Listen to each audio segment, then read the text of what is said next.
Good morning. This is Craig Evans for thewaymissions.org. On this website, we discuss the aspects of the way, the teaching that Jesus finally gave us the final interpretation of, and is mentioned in the book of Acts in a number of places. You can read about it on the website. The Way, Early History. But for right now, we want to discuss some of the basic elements of the teaching of the way. One of those basic elements is, in the beginning, God created the heaven and the earth. And next we have, and the earth was without form and void, and darkness was upon the face of the deep. Okay, the darkness, we read this backwards. Darkness was on the face of the deep.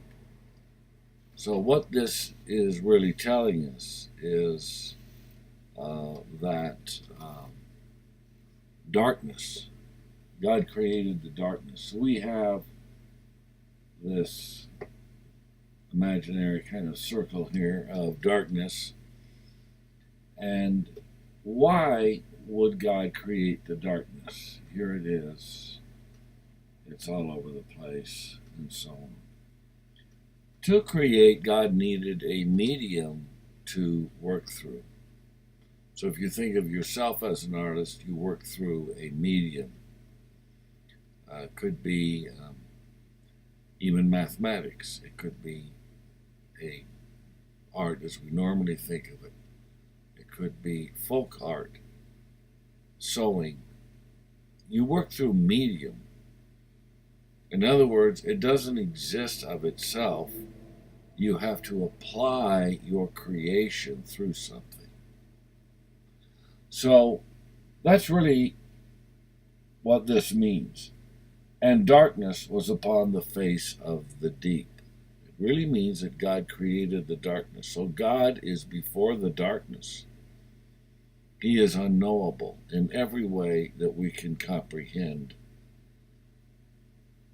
the concept of unknowable. I don't know any other way to put it. And what does this begin to set up? Well, we'll see what this means to us, for one thing. Then we go backward again.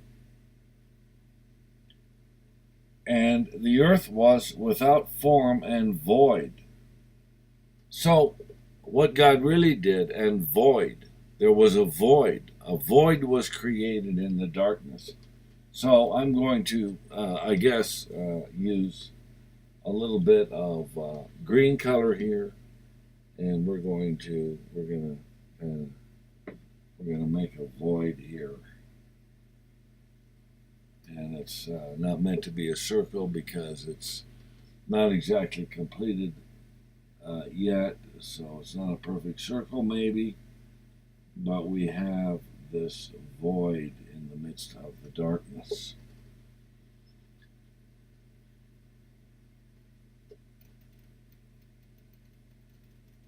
Then we go to verse 3. Actually, the second part of verse 2 would be better. And the Spirit of God moved upon the face of the waters. There wasn't any water yet, literally. That's a difficult translation.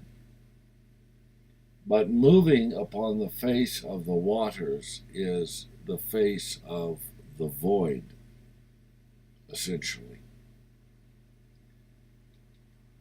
And in verse 3, the important part here for us, and God said, "Let there be light," and there was light.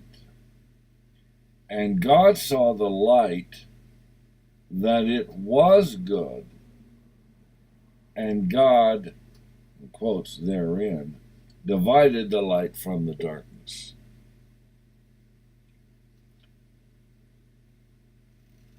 When he says, "Let there be light," you bring order out of this chaos of darkness. The darkness is essentially unformed. It's just dark. But it is the medium you are beginning with. Let's say you have a paintbrush. That's great. That's part of the medium you work with and work through, but you have no colors yet. So we have what is called chaos or formless. It has no form. So what happens when God said, "Let there be light"? That is the beginning of creation as we normally understand it. And it brings order out of darkness. There's all my little lines that are very orderly, of course, as you can see. Now there is order. There is a certain kind of design. And in that design is the quality of purpose. Everything is purposeful.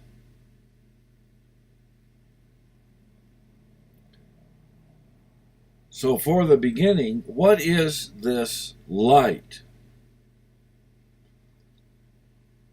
This, to me, is a difficult concept. The light has qualities. And you know what I ought to do is get another color here, and maybe I can explain it this way. The light has qualities. One of the qualities is, we're going to say for the moment, okay, this is just a picture. All right. We're going to say that God is over here, okay? Right? He's over here. All right. What are these qualities? One of them is purpose.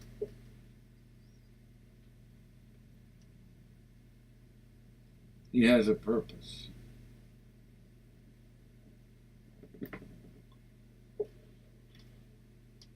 I hope you can see that. I'm a little far away. Maybe next time we'll do this closer in. He has purpose. He's already created a void for the earth and, I guess, for all of creation within the vast darkness, waters upon the deep.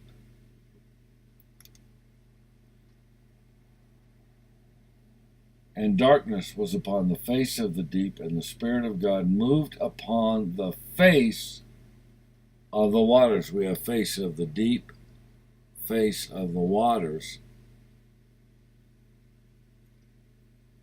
And God said, "Let there be light." That was his movement on the face of the waters. The movement on the face of the waters was, "Let there be light." So this light has a different quality than the chaos or the darkness. So what are these qualities? One is purpose. It's very important. But there are other qualities that we begin to recognize besides just what will become later the earth itself. Big E here, and all kinds of stuff on the earth. And that's what we have. We have the earth now. The void is ready to be what? To be filled with the light. Whenever you have a void, whatever is nearest to the void will tend to fill it. So the light is filling the void. It is done with a purpose. But we will discover, and will be the most important part for all of us, we will discover that all of these, there's lots of them, because God is doing this. The nature of God is now expressed. And what is in that nature? We begin to learn, although some don't think so, but we begin to learn that compassion, C-O-M, is one of them. we begin to learn that love is one of them. We've all experienced that.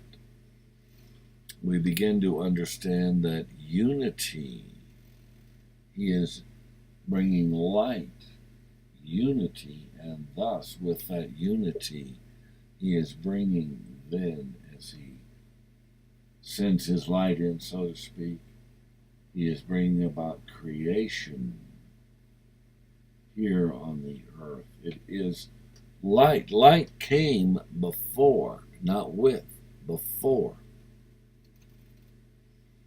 there was creation. Most people think He said there was light, that was the beginning of the universe. No. Light enters as the instrument of creation, and it is then that creation begins. This, as it were, this fiery light of everything that is God. All of these wonderful qualities we can attribute to God begin to manifest throughout what we call the universe. Therefore, we end with the thought that God not only possesses love, but that He Himself is love. He does not possess faith, He is faith.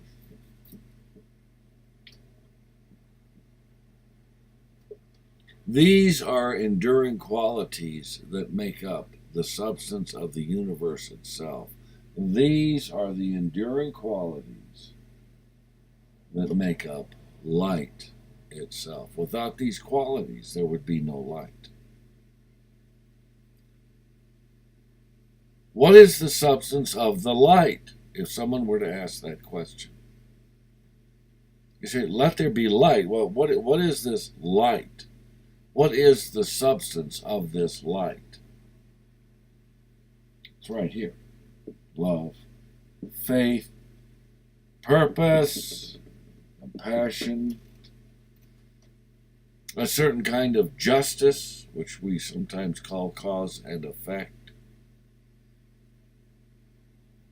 I believe that at this moment, for example, everyone is exactly where they're supposed to be. Everyone. I'm doing this, you're listening. When you're listening to this, you have exactly the amount of money you're supposed to have or do have. That's cause and effect. There are laws at work.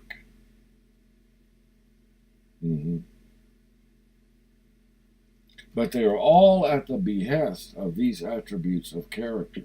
What good does it do to have cause and effect if all ends in a kind of futility, if everything falls apart, as it were?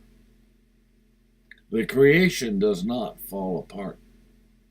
The creation is ongoing moment to moment to moment. Now it is a forever moment of now. That's another quality of God. He is forever. He has been forever.